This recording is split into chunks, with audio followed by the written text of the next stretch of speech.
तो ये story share करी थी मुझे मेरे एक डीसी के फ्रेंड सौम्यजीत शर्मा ने।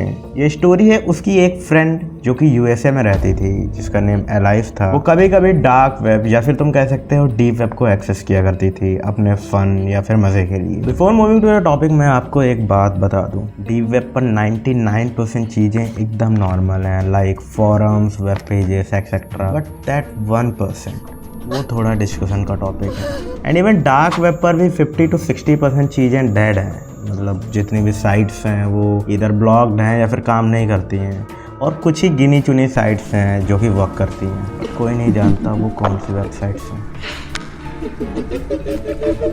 सो moving on to the story, Alice time पर डीप वेब को एक्सेस किया करती थी। अब एक दिन वो ऐसे ही बोर हो रही होती है तो वो टॉर ब्राउज़र ओपन कर लेती है and she search for red rooms. अब रेड रूम्स क्या होते हैं एंड उनमें क्या चीज़ें होती हैं, आई थिंक ये मुझे आपको बताने की ज़रूरत नहीं है, आप ऑलरेडी इस चीज़ से फेमिलियर होंगे ही। और अगर आप नहीं भी जानते हैं तो इस वीडियो के एंड होते होते आप इस चीज़ को अच्छे से समझ जाएंगे। अब शुरुआत में जब वो रेड रूम सर्च करती है तो उसको बिल्कुल नॉर्मल स्टफ ही दिखता है, like rooms painted in red colour, या फिर उसको सजेशन मिलते हैं कि क्या आप अपने रूम को रेड पेंट कराना चाहते हो वगैरह वगैरह, यही सब चीज़ें दिखती हैं। तो उसे कुछ काम की चीज़ नहीं मिलती है एंड वो डीप वेब को बंद कर देती है। लेटर ऑन उसी रात एलाइस को उसके व्हाट्सएप पर एक अननोन नंबर से मैसेज आता है, hey dear how are you. Like a normal person Alice उससे पूछती है, sorry I don't know you, why are you texting me. जिस पे वो बंदा रिप्लाई करता है, it's better you don't know me my love.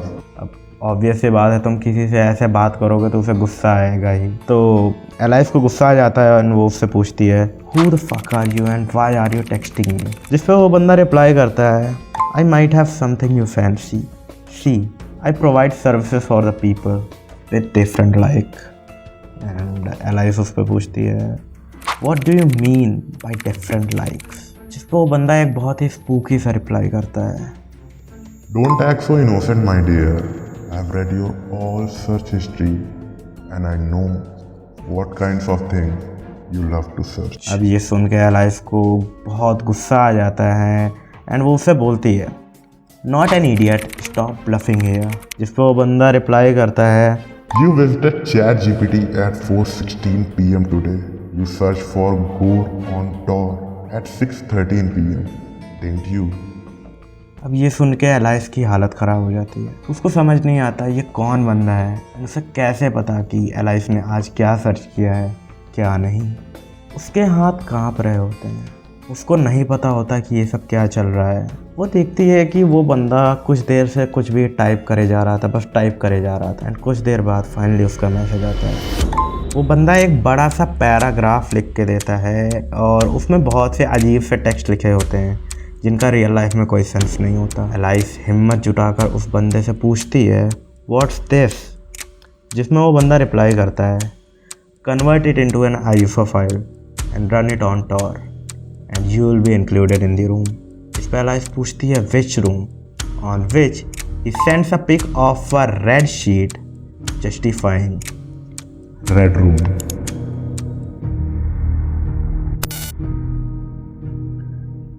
She was shocked. उसे नहीं पता था कि ये क्या चल रहा है। उसने अभी तक जितना पढ़ा था और जितना वो जानती थी, उसको ये लगता था कि रेड रूम बस एक मिथ है, लाइक अर्बन लेजेंड्स। अब अगर तुमको अर्बन लेजेंड्स के ऊपर एक डेडिकेटेड वीडियो चाहिए तो कमेंट कर देना, मैं उस पर एक वीडियो बना दूंगा।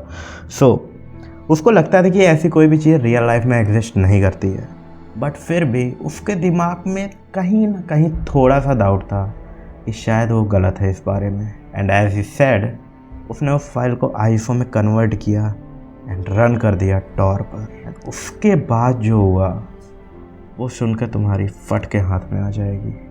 फाइल रन करते ही अचानक से उसका कैमरा लाइट अप हुआ एंड स्क्रीन पर उसका कैमरा खुल गया। सामने एक वेबसाइट खुली हुई थी जिस पर एक ब्लैक स्क्रीन, साइड में उसका कैमरा और उसके बगल में चैट्स चल रही होती हैं। अब ये सब वो समझ ही रही होती है कि अचानक से वो ब्लैक स्क्रीन हट जाती है एंड सामने होती है उसकी फ्रेंड नैन्सी।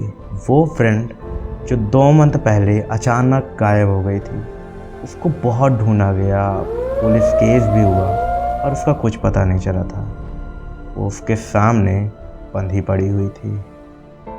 एलाइस नैन्सी को देख के हक्का बक्का हो जाती है। उसको कुछ नहीं समझ में आ रहा होता कि ये क्या चल रहा है।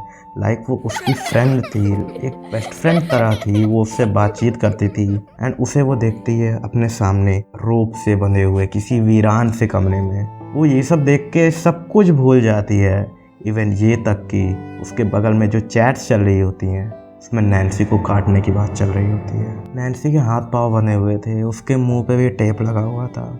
वो कुछ बोलने की कोशिश करना चाहती थी, कुछ बोलना चाहती थी, बट ऑल वाज वेन। वो एलाइस को सामने पाकर बस रोए जा रही थी एंड ट्राई कर रही थी कि वो एलाइस से बोल सके कि एलाइस उसको वहाँ से बचा ले, बट वो कुछ नहीं कर सकती थी। एंड ये सब चल ही रहा होता है कि अचानक से एक आदमी आता है with a black mask on his face and उसके आते ही चैट्स की स्पीड और तेज हो जाती है। वो कैमरे के नज़दीक आता है और नज़दीक आता है एंड धीमी आवाज़ में बोलता है, हेलो एलाइस, वेलकम वेलकम।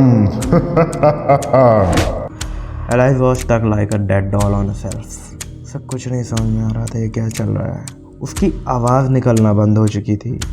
तभी एक मैसेज आता है with 0.57 bitcoins cut her years. And जैसा कि मैसेज में लिखा होता है, वो बंदा एलाइस के सामने ही बड़ा सा खंजर उठाता है, नैन्सी के पास आता है, उसके बालों को खींचता है एंड सबके सामने उसके कानों को काट देता है।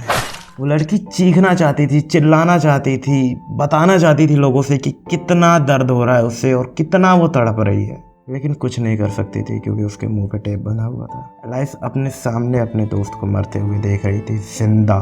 And as the time in left, chat बढ़ती गई, लोग बिटकॉइंस भेजते गए एंड उस बंदे ने उस लड़की के टुकड़े टुकड़े कर उसको मार डाला।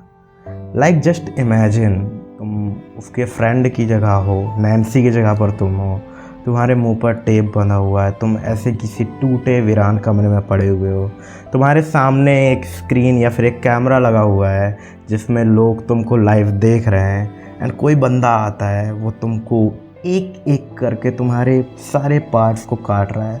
तुम चिल्लाना चाहते हो, चीखना चाहते हो, बट तुम्हारे मुंह पे टेप बंधा हुआ है। तुम बहुत ज़्यादा ताकत लगाते हो बोलने का, बट कुछ नहीं कर सकते हो। तुम्हारे सामने ही तुम्हारे लव्ड वंस देख रहे हैं तुमको मरते हुए, जिंदा। सोचो उन पे क्या बीतेगी और तुम्हारा क्या हाल होगा। Just imagine. ये सब देख के एलाइस बेहोश हो गई। लाइक ऑब्वियसली कोई अपने सामने अपने दोस्त को तड़पता हुआ और मरता हुआ देखेगा तो होश किसको रहेगा। एलाइस को जब होश आता है तब उसका पीसी बंद पड़ा हुआ था। वो तुरंत उठी, अपने पीसी को ऑन किया, उस बंदे को ब्लॉक किया एंड सीधा पुलिस में भागती हुई गई एंड पुलिस को सब कुछ सच सच बता दिया। उसने अपनी दोस्तों, फैमिली को भी सब कुछ बता दिया एंड जांच पड़ताल एक बार फिर से शुरू हुई। बट शायद एलाइस को ये सब पुलिस को नहीं बताना चाहिए था। एलाइस घर आती है, अपना खाना पीना उसने छोड़ दिया था। लाइक सीरियसली उसने अपनी आंखों के सामने अपने दोस्त को मरते भी नहीं, कटते हुए देखा था। वो सदमे में थी पूरी तरह। वो कॉन्टिन्यूसली रोए जा रही थी, पर पता नहीं क्यों उसने अपने पीसी को दोबारा ओपन किया एंड पीसी ऑन होते ही उसके पास अगेन एक व्हाट्सएप पर मैसेज आया। Lol, you thought blocking would affect me? And ये मैसेज उसी नंबर से था जिसको एलाइस ने ब्लॉक करा हुआ था। ये सब मैसेज पढ़ के एलाइस को रोना आ जाता है। वो उस लड़के के सामने रोने लगती है, गिड़गिड़ाने लगती है और उसके सामने माफ़ी मांगने लगती है कि वो लड़का उसको छोड़ दे। वो इन सब घिनौनी जगहों पर कभी भी नहीं जाएगी, वो डार्क वेब कभी भी नहीं एक्सेस करेगी। वो लड़का बस उसको माफ़ कर दे और उसका पीछा छोड़ दे। बट इसके बाद उस लड़के का जो मैसेज आता है वो सुन के आपकी हवाइयाँ उड़ जाएंगी। वो लड़का उस लड़की को मैसेज करता है, You shouldn't have gone to the police, my love. I'm sorry. I'm really, really sorry. But now you'll be responsible for whatever happens. And ये लास्ट चैट्स थी जो उसके पीसी से बरामद करी गई थी। एलाइस कहाँ है अभी और उस रात के बाद वो अचानक कहाँ गायब हो जाती है, ये किसी को भी नहीं पता है। वो अभी ज़िंदा भी है या नहीं ये भी कोई नहीं जानता है, पर शायद मुझे पता है एलाइस इस वक्त कहाँ पर है।